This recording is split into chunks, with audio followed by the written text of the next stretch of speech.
Good morning, Ollie. Morning. Morning. You've had two fantastic team performances against both Newcastle and PSG. How important do you think that was for the belief and the confidence for your side?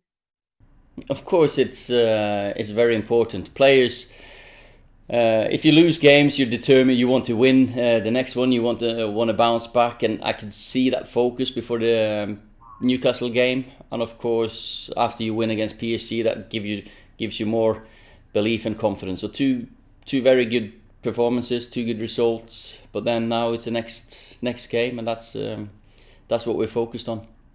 Chelsea, of course, it is next, and they've made a lot of changes over the summer. How would you assess their start to the season? Well, it's like many of us. There's been some very good games, some lesser good performances, and I think football is just settling now. I think teams are getting into their shape, and we know it's going to be a tough game against Chelsea. We had four games against them last season. I think maybe 4 or 5 the season before. So it's two teams that know each other really well. James Cooper. Morning, Ollie. We haven't seen an awful lot of Donny van der Beek yet. He's not started a Premier League game. Is that down to fitness, competition with places, or just kind of an integration process because it's something new? No, Donny is fit enough, and but of course it's competition for places. It's giving him time to settle in and just adjust to his new teammates. It's a new league. He's a absolutely top footballer, top personality, so humble and hardworking, but also of course eager to play more. So. And as I've said so many times, you'll see him throughout the season. It's going to be a long season, and he's impressed me. I just want to ask you about Mason Greenwood. Hopefully he's fit. And you've played alongside people who are going to be the next big thing at Old Trafford. You know the pressures that come with that. Just take us through what the club does to make sure that progress is smooth and some of the pressures are made easier for people like that. I think the club, we have a great record and tradition and history of bringing our players through. That means from early on you get good habits. We trust you. You can express yourselves. And Mason's gone through this program. He's done fantastic, and he'll be kicking on, I'm sure. Of course, he's a very exciting boy to work with. Simon Stone. Ollie, are you a little bit concerned that he's making a bit of a target for himself? Who's making a target of himself? Mason? Yeah. Well, you do when you play well, and that's I'm not concerned at all with Mason making a target of himself, because he's come in, he's played fantastic. He played his first league game against Tottenham last season, was brilliant, and just kicked on. He's made a mistake this summer with England, and suddenly the whole English press go after him, and that's something that we've got to look after. He's a fantastic boy to work with. I have to disappoint you, he's never ever late for training. He's never a problem when he's in the training ground.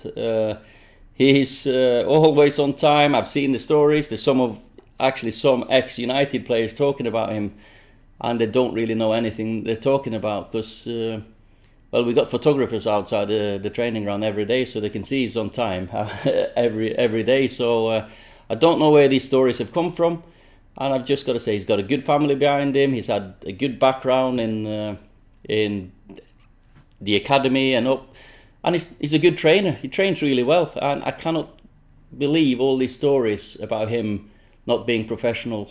So anyway, that's something that we have to deal with many players. Many other players at United have had that. Just in terms of your team, I mean, you've had a fabulous week. That's 10 in a row away from home now, yet only 1 win in 5, including last season. 2 obviously pretty bad performances at home. What is the difference between playing away and playing at home? Because you've got 3 big games coming up. I disagree with the 10 in a row, because we lost in the semi-final against Chelsea and we lost to Sevilla in the semi-finals. For me, they're the 2 away games anyway. But then, okay, they're neutral. But No, we need to, of course, address the home form. We need to look at the way we prepare. Maybe something that I've got to deal with. The whole lockdown period has made us do things differently at home, so we might have to do it a different way. Simon Peach. Morning, Ollie. Hiya. Obviously missing a few players the other night. Is Harry Maguire available? Will Mason come back in? And what's the situation with Edson Cavani? Will he be available to play tomorrow? I hope and expect all three of them to be available for selection. Of course, we got a training session this morning, but yeah, I think, or they've got a chance, all of them. There's two different reasons to.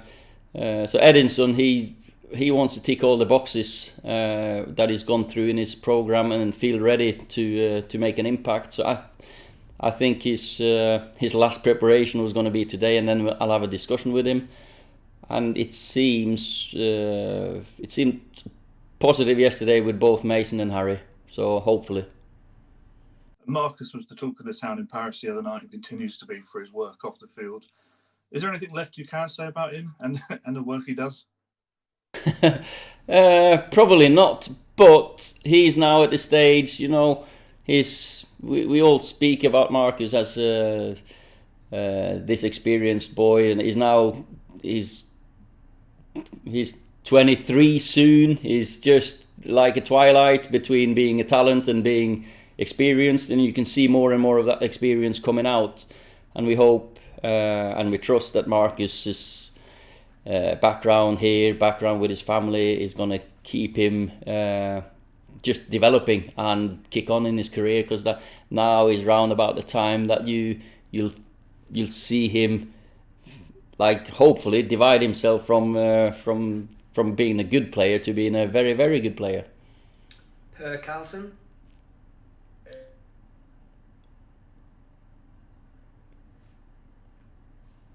Are you frozen, Per?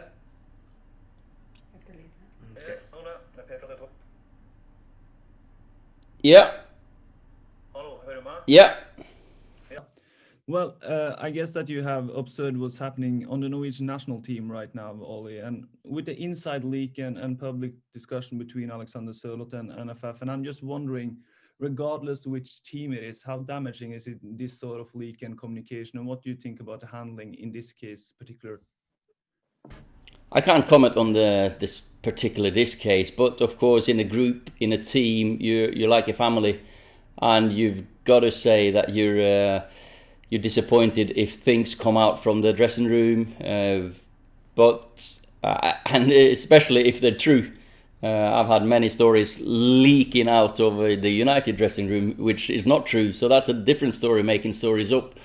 But when it's confirmed from inside the discussions, I'm sure the national team coaches and leaders are disappointed. James Savundra. It's the first game back at Old Trafford tomorrow since the 6-1 defeat. Would victory tomorrow erase the memory of that and almost complete the comeback from that day? I don't think anything will erase that memory, and because it'll always be in the history books, and we've always got to live with having that result and having that performance. You can look back at the performance and different reasons why we ended up with that result, but we've got to focus on moving on, going forward.